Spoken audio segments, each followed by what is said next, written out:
a big part to play in it. We've got another text here from a man who thinks, I don't know what he thinks, I can only base it on what he's texted here, but I was saying earlier on how it frustrates me when people send texts, either online or here on the programme, as though they have all the answers. Because if you do, Keith, in East London, if you do have all the answers, please don't waste your time texting this programme. Do ring Islamabad and tell them that you know how to solve the problems in the Middle East. Because I think, based on this text you've sent, you clearly think you know it all. And as ever, when you get sarcastic people sending messages about incredibly important things, they completely either misunderstand, legitimately misunderstand, or completely and deliberately mishear everything they've just heard. Keith, let me read Keith's message out. It's a corker. Hi Sheila, I think I get the gist. It's dripping in sarcasm. I think I get the gist. The breaking of the ceasefire agreement as laid out by Pakistan's Prime Minister by Israel and the subsequent killing of 200 plus civilians by Israel is all the fault of Hezbollah, not Netanyahu, who has an arrest warrant out on him from the ICC for war crimes. Well, Keith, there's a tiny thing you've left out of your sarcastic message, and it's that Hezbollah has not stopped firing into Israel either. I look forward to your next message. Nyla in Manchester. Hello. Hi, Sheila. I've just heard your message that you said about Keith. I think you find his sarcasm, but listening to you on the radio is really uncomfortable. Tell me why. I'll tell you why. Because the lady phoned in, Jude from Israel, and when she was saying, "Oh, I'm so happy that you dealt with that man so well," you didn't once stop her and say, "No, hang on, I don't agree with what's going on there either." What we need to look at, we don't have going the on answer, where Sheila. either. Going on where either? In Israel and in Lebanon and in Gaza, what's been going on? I've literally said it about 3 times since No, Sheila, yeah. I'm listening to you. This is the first time I've called in.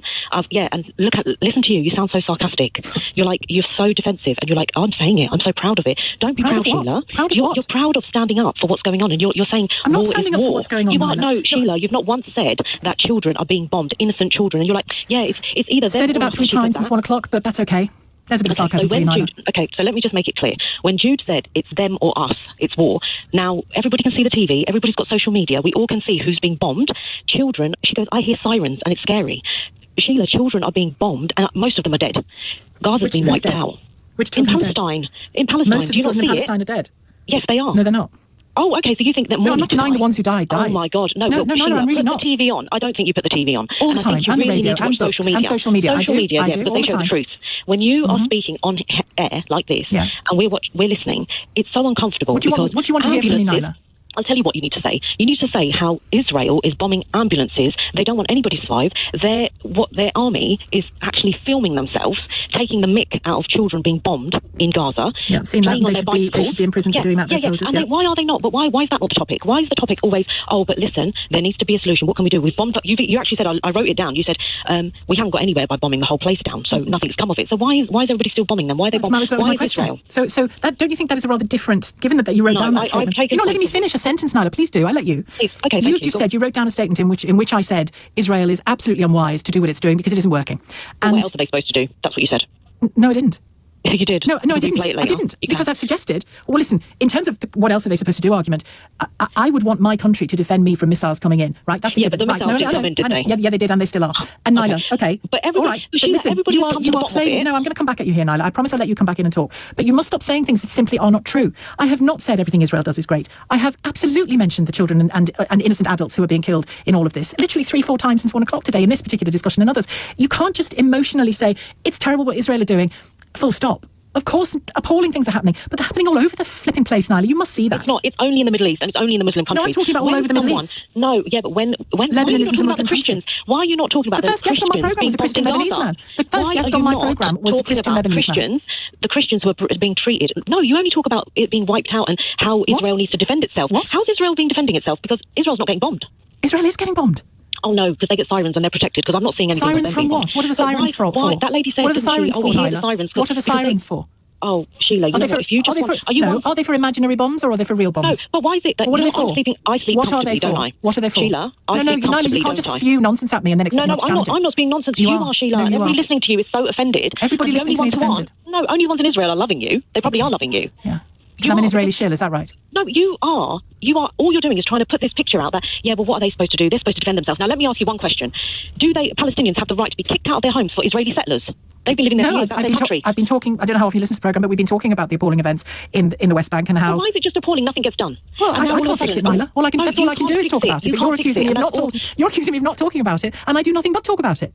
I feel so bad that you were listening to that woman. Not once did you stop her and say it's wrong. And you very nicely put in, let me just say this at the end. Do you want this to end? And she was like, yeah, I do. Well, I'm sorry. If Israel's people were being bombed and they were dying, I swear to you, they'd say, oh, Netanyahu, ceasefire and all this and that. But you hear them and they actually come on social media and they go, yeah, they all should die. They're animals. The Muslims are animals. They should die. They should die. That's all I'm hearing. Is it what you're listening to?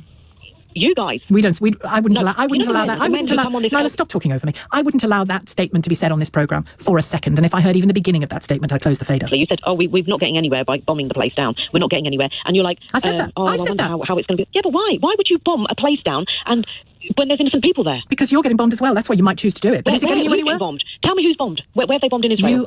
People have died in Israel in this war. Oh, where? Just like they did on October the 7th. You talk about... Do you deny that people died on October the 7th? No, of course they didn't. Of course they didn't. Not even half of them. Nobody died on October the 7th? Well, you know what? 1 or 2 people may. Okay. We got there in the end. You're a lunatic. It's 2:26. Let's talk to Michael instead. Hello, Michael. Sheila, thank you very much for your programme. Let's talk to Zara in Redbridge. Hello, Zara.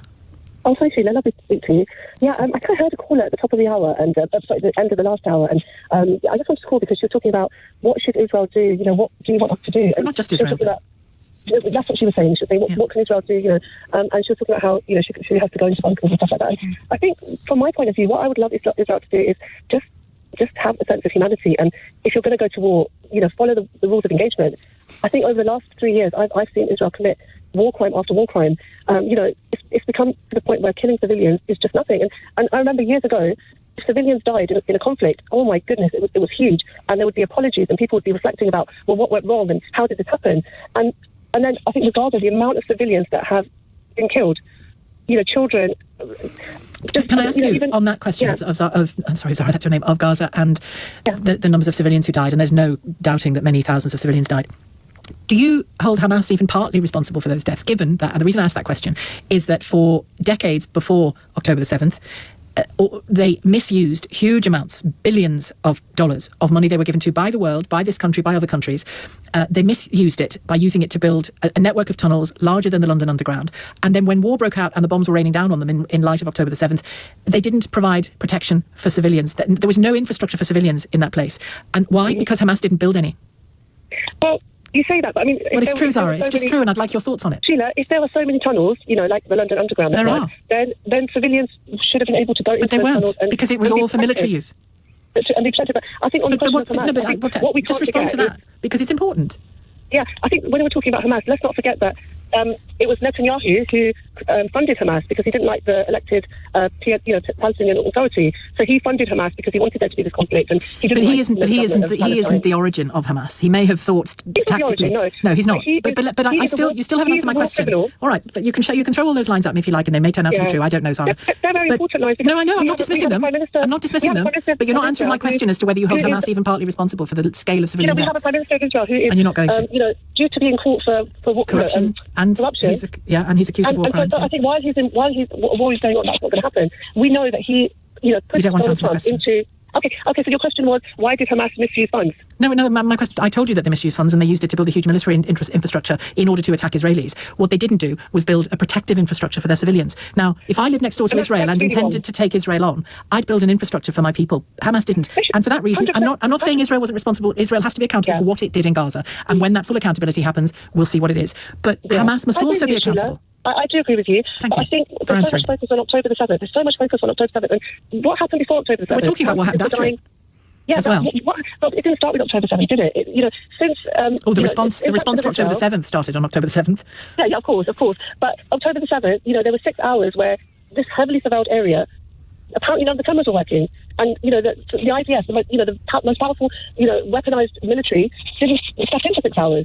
So I think... What are you suggesting? What I'm suggesting is some of it was allowed to happen for this greater impact. Because how can Gaza, where nobody can even move, without a camera on them, how can October 7th have happened and nothing was done? So Israel is to blame for October 7th? Well, Israel has to take some account. Israel has to take some account. There were massive security failings for sure, but you think they were deliberate? Absolutely. Well, it makes me wonder, how did that happen? Do you think they were deliberate? I wonder what would cause Israel to not act when they could see what was going on, and for 6 hours no army came in. Well, one of the answers, most of the senior figures involved militarily have accepted their failure publicly and felt their shame for it. But Netanyahu hasn't. No, he hasn't even accepted responsibility for it. I'm coming to that. Yeah. What many of them said when they accepted responsibility for that security failure, if I recall correctly at the time, was that the forces had been redeployed. A bulk of forces that might have been on that Gazan border were redeployed to the north at the time because Hezbollah was such a threat to the north. I mean, I think they have got that's soldiers just what's there. been said. I think they've got soldiers everywhere. So I do think that's... Well, there were soldiers there. There just weren't enough, were there? Sheila, what I want to ask you is, have you heard, the little girl, Hind Rajab, in I've seen the car? film. It's extraordinary. Oh, my goodness. It's hard to watch. Watch the film. So but everybody should. Everybody should watch it. I will watch it, Sheila. You know it's hard, though, Zara. What I feel Israel has done is the rules of engagement that come with a war, which is you must protect civilians, they have gone out the window, and now we've seen apartment blocks being bombed in Beirut. One thing I will say for Iran is I think Iran has tried to target military infrastructure. I don't think Iran has tried to hit civilians. Oh, if we had longer to talk about that, Zara, I suspect a lot of people would call to take issue with you on that, but I'll leave it on that comment. Thank you. And do see that film, but see it with somebody. It's very upsetting indeed. It's the voice of Hind Rajab. It's awful, absolutely awful. Zara, thank you. Zara in Redbridge, and also on that film, wherever you come from on this story, it's an extraordinary piece of film, I think. It's 3:00.